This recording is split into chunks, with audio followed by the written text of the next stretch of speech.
السلام عليكم. سؤاشان maanta lii weydiiyey waxaa weeye cunug 10 sano ka weyn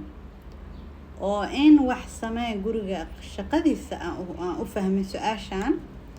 guriga wax ka samee ama wax samee in la dhaha mooyee oo asaga ama iyada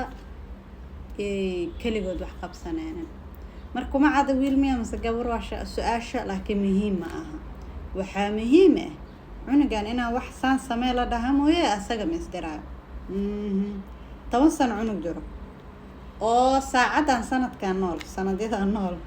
ma ka sugaysaa in ii sheeg iyaga kaligood wax sameeyaan alxamdulillah ilmo fiican oo ilmaha kulligana fiican ma sha Allah laakiin ilmo isdar way jiraan laakiin waxay u baahan yihiin ilmaha in la train gareeyo hada cunugaado maalin walba kan samee ka samee ka jeelkan yeel ku haysid oo uma diyaarinoosid adduunka uma diyaarinoosid maxaa la dhihi jiray inay mustaqbalkooda iyo ka safaan waxa u diyaarinoosa sida adigoo maalin walba la taagan oo aan isku haleenahay hooyo ay sheegaysa ama baa ay sheegay marka mar rabna ana kan sasina carruur kurina hadda jadu maxaa la dhihi jiray aniga ugu xiran tahay mamnuuc sasina carruur kurina okay maxaa la sameynaa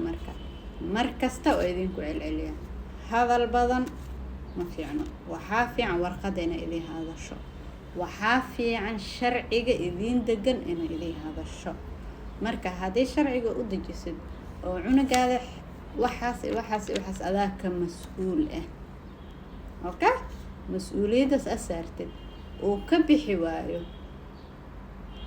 dan kadib wixii lagu heshiyo oo cunugaas oo laga qaadi doono